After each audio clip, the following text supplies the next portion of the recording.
Hey, what's up guys? So in this video, we will see how to change the wallpaper on the Oppo A5x. Now to do that, first of all, just tap and hold on the empty space on your home screen.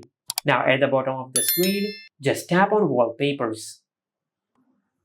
And from here, you can select any wallpaper which you want to apply to your home screen.